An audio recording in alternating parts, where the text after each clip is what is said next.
கதை கேட்க ஆவலா காத்துட்டு இருக்க நண்பர்களுக்கு வணக்கம். நீங்க பார்த்துட்டு இருக்கிறது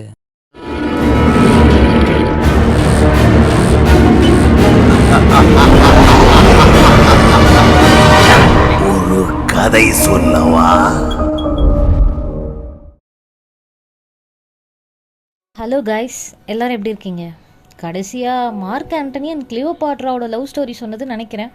அதுக்கப்புறம் லவ் ரிலேட்டட் ஸ்டோரி எதுவுமே சொல்லலை. ஸோ இன்னைக்கு ஒரு வித்தியாசமான லவ் ஸ்டோரி பற்றி தான் நான் பேச போகிறேன். இது ஒரு சைனீஸ் மித்தாலஜி லவ் ஸ்டோரி.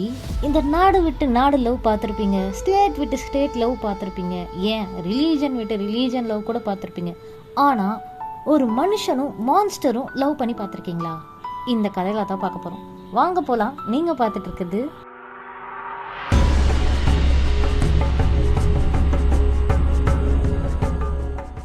கதையை ஓப்பன் பண்ணா ஒரு மாயாஜால மலை. அந்த மலை உச்சியில ஒரு புத்தர் கோவில் இருக்கு.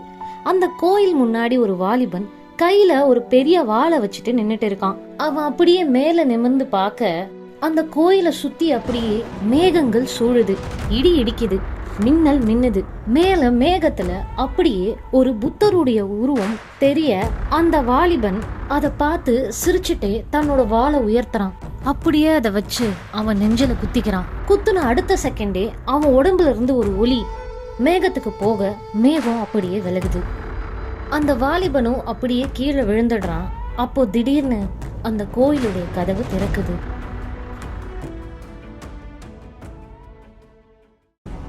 ஈஸ்டர்ன் சைனால ஹாங்ஸூ அப்படின்னு அழைக்கப்படுற ஒரு பகுதி இருக்கு. அந்த இடத்துல மாயாஜால காட்டுக்குள்ள நீர்வீழ்ச்சிக்கு பக்கத்துல பாதி மனுஷி பாதி வெள்ளப்பாம்புன்னு இருக்கிற ஒரு பெண் அந்த இடத்துல அப்படியே படுத்துக்கிட்டே இயற்கையோட அழக ரசிச்சுக்கிட்டு இருக்கா. அப்போ அங்க பச்சை கலர் பாம்பு பெண் ஒருத்தி வரா. இவங்க ரெண்டு பேரும் பேசிக்கிறத வச்சு பார்த்தா தோழிகள் அந்த மாதிரி தெரியுது. இதுல நீங்க பாத்துட்டு இருக்கிற அந்த ஒயிட் ஸ்னேக் பேரு தான் பைசூஷன், இந்த கதையோட ஹீரோயின். அவ ஃப்ரெண்டான பச்சைப்பாம்பு பேரு தான் ஜுவாக்பிங். பேரு வாயில நுழையில ஷார்ட் ஜொயான்னு வச்சுக்கலாம். இந்த ஜொயா பைசூஷன் கிட்ட, என்னடி பல வருஷமா கஷ்டப்பட்டு ஒரு வழியா இப்பதான் மனுஷங்க மாதிரி உருமாறி இருக்கோம், அடுத்து என்ன பண்ணலான்னு இருக்கேன்னு கேட்க, அதுக்கு பைசூஷன் அப்புறம் என்ன மனுஷங்களை பத்தி தெரிஞ்சுக்க வேண்டியதான், வா கிளம்பலான்னு சொல்ல, எங்கடி கிளம்புறது அப்படின்னு அவ கேட்க, இப்போ அங்க குவிங் மிங்னு ஒரு ஃபெஸ்டிவல் நடக்குது, அந்த ஃபெஸ்டிவலுக்கு போய் மனுஷங்களா கலந்து அவங்கள பத்தி எல்லாத்தையும் தெரிஞ்சுக்க வேண்டியதான் அப்படின்னு ரெண்டு பேரும் படையை கிளப்பிட்டு கிளம்புறாங்க. ஃபெஸ்டிவல் எங்கே நடக்குதுன்னா ஹாங்ஸூ அப்படின்ற பகுதியில் இருக்கிற வெஸ்ட் லேக்கில் இந்த குவிங் மிங் ஃபெஸ்டிவல் நடக்குது. ஆக்சுவலாக அந்த ஃபெஸ்டிவல் என்னன்னா ஸ்ப்ரிங் சீசனை செலிப்ரேட் பண்ணுறதுக்கான ஒரு ஃபெஸ்டிவல் அண்ட் மெயினாக அவங்களோட ஆன்செஸ்டர்ஸை ரெஸ்பெக்ட் பண்ணுறதுக்காக நடத்தப்படுற ஒரு ஃபெஸ்டிவல். ஸோ இந்த ஃபெஸ்டிவலுக்கு மக்கள் அழகாக ட்ரெஸ் பண்ணி அந்த சமாதிகள் எல்லாம் க்ளீன் பண்ணி அங்கே வந்து போர்டவுன் பண்ணி ஃப்ளவர்ஸை வச்சு அதுக்கு மரியாதை செலுத்தி, அது மட்டும் இல்லாமல் நிறையா கழகி நிகழ்ச்சிகள்லாம் நடத்தி அந்த நைட்டை ஒரு மெமரபிள் நைட்டாக ஜாலியாக என்ஜாய் பண்ணுறது தான் இந்த ஃபெஸ்டிவல். அப்படியே கட் பண்ணால் அந்த லேக்கில் ஒரு உடஞ்சி போன பிரிட்ஜை காமிக்கிறாங்க. அந்த பிரிட்ஜ் வழியாக ஒரு அழகான வாலிபன் தன்னோட உடம்புல மூலிகைகள்லாம் சுமந்துட்டு நடந்து வந்துட்டு இருக்கான். கொஞ்சம் கொஞ்சமாக நடந்து அவன் அந்த பிரிட்ஜோட சென்ட்ரல் பகுதிக்கு வந்ததுக்கப்புறம் அந்த பிரிட்ஜு கொலாப்ஸ் ஆக ஆரம்பிக்குது. அதை பார்த்துட்டு அந்த ஃபெஸ்டிவலில் சுற்றி இருக்கிற மக்கள்லாம் ஐயோ அம்மானு கத்த, ஒரு சில பேர் டேய் நீ ஏன்டா அந்த பிரிட்ஜ் மேலே நடந்து போன அப்படின்னு கத்த, அந்த ஃபெஸ்டிவலுக்குள்ள என்டர் ஆகிற பைசூஷனும் ஜயோ ரெண்டு பேரும் பார்க்குறாங்க.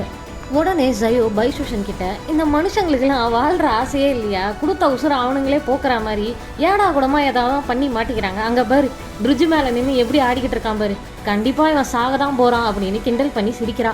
ஜயோ சொல்கிறத கேட்டு பைசூஷனுக்கு சிரிப்பை அடக்க முடியல. ஒரு பக்கம் சிரிச்சாலும் இன்னொரு பக்கம் அந்த பையன் மேலே அட்ராக்ஷனா என்னன்னு தெரியல, ஒரு மாதிரி அவனையே பார்த்துக்கிட்டு இருக்க. ஜோயோ சொன்ன மாதிரியே அந்த பையன் தொபக்கடியும் தண்ணிக்குள்ளே குதிக்க, இந்த பக்கம் நின்று ஜோயோ அதை பார்த்து குலுங்கி சிரிச்சுக்கிட்டு இருக்கா. இதை பார்த்ததும் சுற்றி இருக்கிற மக்கள்லாம் யாருனா காப்பாத்துங்களேண்டான்னு கத்த மட்டுமே செஞ்சாங்க, எவனும் காப்பாத்தல. இதை பார்த்து பைசூஷன் என்ன நினைச்சான்னு தெரியல, தொபன்னு ஓடி அவளும் அந்த லேக்குக்குள்ளே குதிச்சிடுறா. கட் பண்ணா அதே ஃபெஸ்டிவல் நடக்கிற ஏரியால வேற ஒரு இடத்துல குடுகுடுன்னு ஒருத்தன் ஓடி போய் ஒரு மாங்கு கிட்ட, குருவே உங்க சிஷ்யன் அந்த உடஞ்சு போல பாலத்துல நடந்து வந்து தண்ணிக்குள்ள விழுந்துட்டான் அப்படின்னு சொல்ல, அந்த குரு அப்படியே பொறுமையா திரும்பி பாக்குறாரு. அப்படியே கட் பண்ணா இந்த பக்கம் தண்ணிக்குள்ள மூச்சு திணறி நீச்சல் தெரியாத ஜூசியான் முழுகிக்கிட்டு இருக்க. அப்போ அவனை ஒரு கை வந்து காப்பாத்துது. அது யாருன்னு பார்த்தா நம்ம பைசூஷன் தான். தண்ணிக்குள்ள அன்கான்சியஸ் ஆன ஜூசியாங்க்கு பைசூஷன் செயற்கை சுவாசம் கொடுக்குறா. அப்படியே செயற்கை சுவாசம் கொடுத்தவனே அவனுக்கு கொஞ்சம் கொஞ்சமா கான்சியஸ் வருது. அப்படியே அவனை மேல தூக்கிட்டு வரா. அப்படியே கரையோரமா அவனை படுக்க வைக்க உடனே மக்கள் கூட்டம்லாம் சூழ ஆரம்பிக்கிறாங்க. அங்க வந்த ஜோயோ, ஆமா தண்ணிக்குள்ள விழுந்தப்ப அவனை காப்பாத்த ஒரு பையன் வரல, இப்ப காப்பாத்தி கரையில கொண்டு வந்து போட்டவனே வந்துட்டானுங்க சுத்தி பேசுறதுக்கு, போங்கடா அப்படின்னு சொல்லி அந்த கூட்டத்தெல்லாம் கழிச்சு விடுறா. கூட்டம்லாம் அப்படியே கலைஞ்சு போனதுக்கு அப்புறம் ஜோயோ பைசூசனை பார்த்து, என்னடி உயிரோட இருக்கனால செத்துட்டானா அப்படின்னு நக்கலா கேட்க, வாயை மூடிட்டு இருடி அப்படின்னு சொல்லி கொஞ்சம் கொஞ்சமா பைசூசன் அவனோட வயித்துல இருக்கிற தண்ணியை அமுக்கி எடுக்கிறா. சூசியான் கண் முழிக்க அதே நேரம் அவன் குருவான மாங்க் அந்த இடத்துக்கு வராரு. என்னடா ஆச்சு உனக்கு சூசியான், கீழே தண்ணிக்குள்ள விழுந்துட்டேன்னு சொன்னாங்க, நீ நல்லா தானே இருக்க அப்படின்னு விசாரிக்க, அப்பதான் பைசூசன் அவனுடைய பேரான ஜூசியான முழுமையா கேக்குறா. பேரை கேட்டதும் அவளுக்கு அப்படி என்ன அதுல ஈர்ப்புன்னு தெரியல. மனசுக்குள்ளேயே அவங்க ரெண்டு பேரையும் சொல்லி பாத்துக்கிறா. இந்த பக்கம் நின்னுக்கிட்டு இருந்த மாங்க்கு கொஞ்சம் வித்தியாசமா இவங்க ரெண்டு பேரையும் பாக்குறாரு. இந்த பக்கம் பைசூசனும் ஜோயாவும் கொஞ்சம் பயம் கலந்த ஒரு பார்வையில அந்த மாங்க பாக்குறாங்க. இப்படி ரெண்டு பேரும் பாத்துக்கிட்டே இருக்க அங்க இருந்த மாங்க் பேச ஆரம்பிக்கிறாரு. நான் தான் ஃபஹாய், நான் இவனோட குரு, என் மாணவனை நீ தான் காப்பாத்தனியா அப்படின்னு கேட்க ஆரம்பிக்கிறாரு. ஆமா நான் தான் காப்பாத்தினேன் அப்படின்னு ஒரு ஸ்வீட்டான வாய்ஸ்ல பைசூசன் சொல்ல, பக்கத்துல இருந்த ஜூசியாங் தன்னை காப்பாத்துனது இவங்க தானா அப்படின்னு ஜூசியான் திரும்பி பார்க்க, அப்பதான் அவன் பைசூசன் முகத்தை ஃபர்ஸ்ட் டைம் பார்க்கறான். பார்த்ததுமே அவன் அழகுல அப்படியே மயங்கிடுறான்.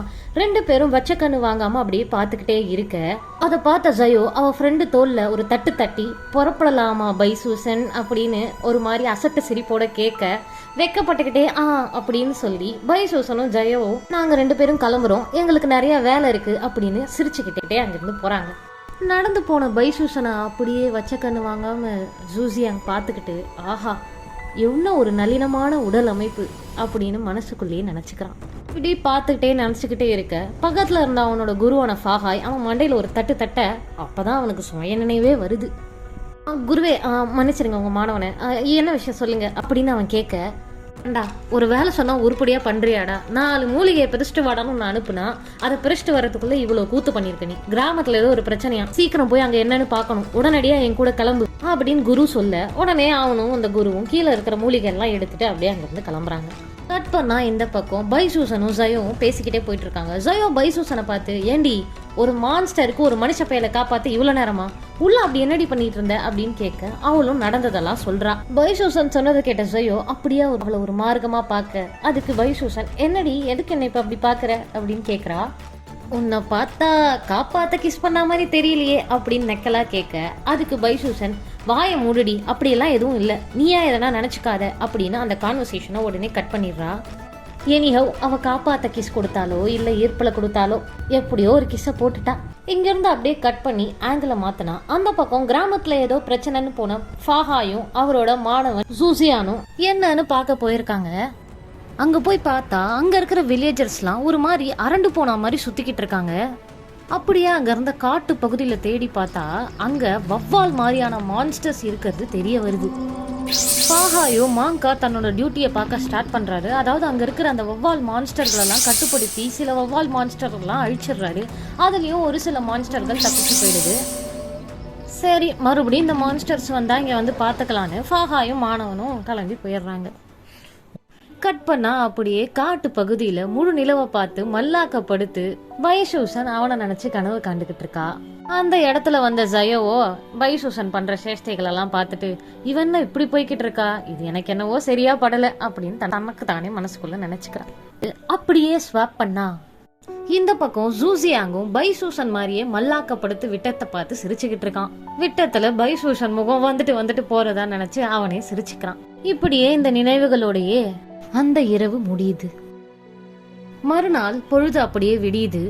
காட்டு பகுதியில ஜயோ நல்லா அசந்து தூங்கிக்கிட்டு இருக்க அங்க வந்த பைசூசன் அவளை தட்டி எழுப்புறா, எந்திரடின்னு. உடனே பயந்து எழுந்த ஜயோ, எதுக்கடி இப்ப என்ன எழுப்புற அப்படின்னு கேட்க, வாடி மனுஷங்க இருக்கிற இடத்துக்கு போலாம் அப்படின்னு சொல்ல, ஓஹோ கதை அப்படி போகுதா, நம்ம எதுக்கடி மனுஷங்க வாழ்ற சைடு போகணும் அப்படின்னு கேக்குறா. அதுக்கு அவ, மனுஷங்க அதை பத்தி தெரிஞ்சுக்க வேணாமா அப்படின்னு கேட்க, மனுஷங்களை பத்தி தெரிஞ்சுக்கணுமா இல்ல நேத்து சந்திச்ச அந்த ஒரு மனுஷனை பத்தி தெரிஞ்சுக்கணுமா அப்படின்னு விளையாட்டுத்தனமா நக்கல் அடிக்கிறான்.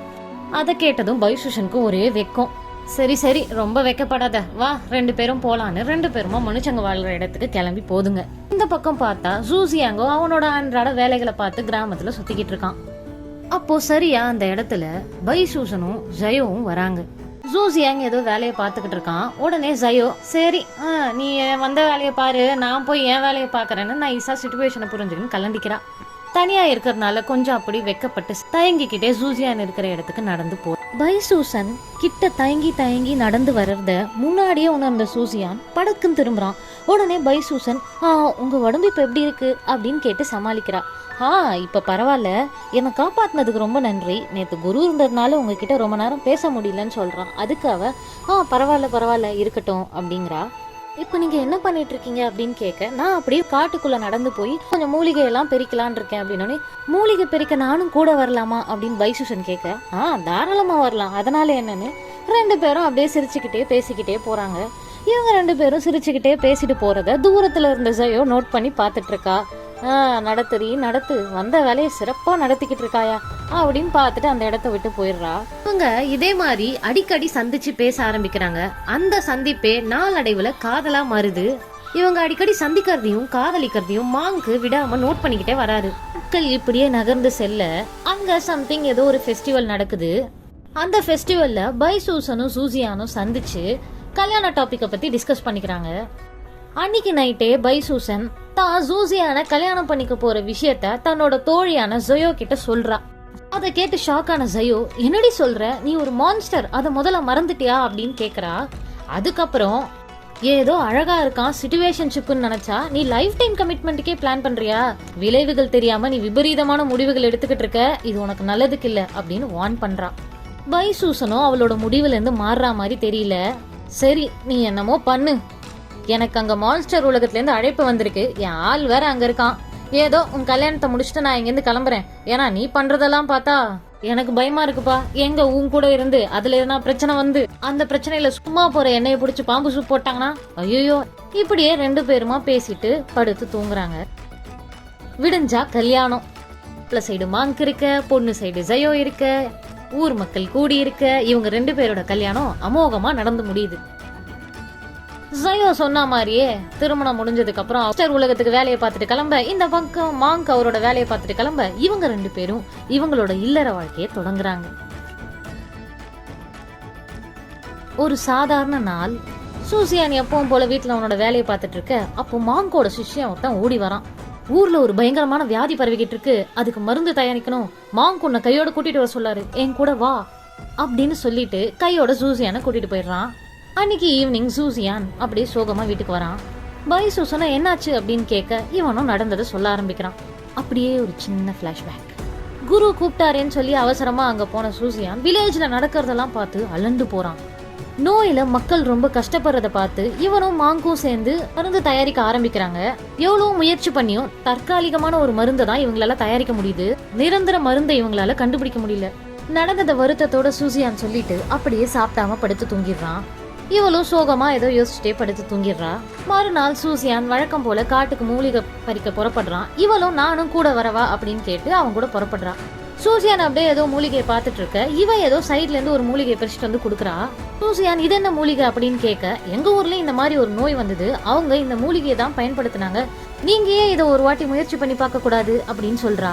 சரின்னு அந்த மூலிகையை வாங்கிட்டு அவனும் மாங்க பார்க்க புறப்பட்டுறான். எப்பவும் போல இவன் மருந்தை தயாரிக்க, அன்னைக்குன்னு பார்த்து அதிசயமா இவன் தயாரிச்ச மருந்து மக்களோட நோயை ஃபுல்லா குணப்படுத்திடுது. இத பார்த்து வியந்த மாங்கு அவனை பாராட்ட, உடனே அவன் இந்த பாராட்டுக்கெல்லாம் சொந்தக்காரி என் மனைவிதான் அப்படின்னு மூலிகை எடுத்து நீட்டுறான். என்னமோ தெரியல, அந்த மூலிகையே மாங்கு வியப்பா பாத்துக்கிட்டு இருக்காரு. என்ன நினைச்சாருன்னு தெரியல, சூசியான இந்த வில்லேஜர்ஸ கொஞ்ச நேரம் நீ பாத்துக்கூடா அப்படின்னு சொல்லிட்டு சூசியானுக்கே தெரியாம அவனோட வீட்டுக்கு போறாரு. சூசன், வாங்க குருஜி, எங்க அவர் வரலையா அப்படின்னு கேட்க, இவரு ஸ்ட்ரைட்டாவே அந்த மூலிகையை காமிச்சு பேச ஆரம்பிக்கிறாரு. உண்மையை சொல்லு, நீ யாரு? மான்ஸ்டர்களுக்கு மட்டுமே தெரிஞ்ச மூலிகையில இதுவும் ஒண்ணு, இது உனக்கு தெரிஞ்சிருக்கிற வாய்ப்பே இல்ல, நீயா சொன்னா உனக்கு நல்லது அப்படின்னு இன்டிமிடேட் பண்ணி கேக்குறாரு. அதுக்கு பைசூசன், இப்ப அதுக்கு என்ன, நான் தான் மான்ஸ்டர் ஒயிட் ஸ்னேக், இப்ப என்ன இது உடனே அவங்கிட்ட போய் சொல்ல போறீங்களா? நீங்க இந்த விஷயத்த போய் அவன் கிட்ட சொல்லி அவன் நான் மான்ஸ்டர் ஒயிட் ஸ்னேக்னு தெரிஞ்சு என்ன விட்டுட்டு போய் அந்த கடுப்புல நான் உங்களை எதனா பண்ணி, எதுக்கு குருஜி, நீங்க மாட்டுக்கு கண்டும் காணாம இருந்துக்கங்க, எனக்கு அவனுக்கு நாங்க எங்க வாழ்க்கையை ஓட்டிட்டு போறோம் அப்படின்னு இவளும் இன்டிமிடேட் பண்ற மாதிரி பேசுறான். அதை கேட்ட குரு, உனக்கு இருக்குடி அப்படின்னு மனசுக்குள்ளேயே நினைச்சிட்டு அங்கிருந்து சம்பவம் முடிஞ்சு ஒரு 2-3 நாள் அப்படியே கழியுது.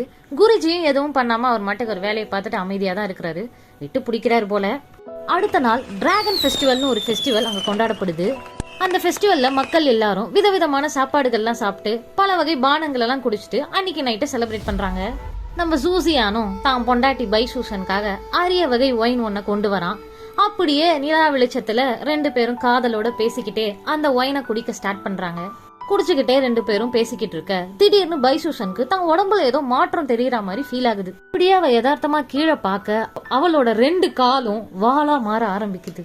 சம்திங் அவளுக்கு ஏதோ டிஸ்கம்ஃபர்ட் ஏற்பட சூசியான் கிட்ட வர பார்க்க அவன் அப்படியே சமாளிச்சு டேபிள் கடியிலே அந்த வாளை அட்ஜஸ்ட் பண்றான். அதே நேரம் மாங்க்கு ஒரு வில்லன் மாதிரி அங்க என்ட்ரி கொடுக்கறாரு. மாங்க சூசியான் ஆச்சரியமா பார்க்க அதே சமயம் பைசூசன் அதிர்ச்சியா பாத்துக்கிட்டு இருக்கா. வந்தவரு டேபிள்ல கையை வச்சு ஒரு வீச டேபிள் அப்படியே பறக்குது. அதே நேரம் பைசூசன் இப்போ முழுசா மான்ஸ்டர் உருவத்துக்கு மாற என்ன நடக்குதுன்னே தெரியாம வாயை பொளந்துட்டு பாக்குறான் சூசியான். ஒரு குரூஷியலான மொமெண்ட்ல இந்த ஸ்டோரியை நம்ம இப்ப ஸ்டாப் பண்றோம். இதோட கண்டினியூவேஷனை நெக்ஸ்ட் பார்ட்ல பார்க்கலாம். Until then, bye.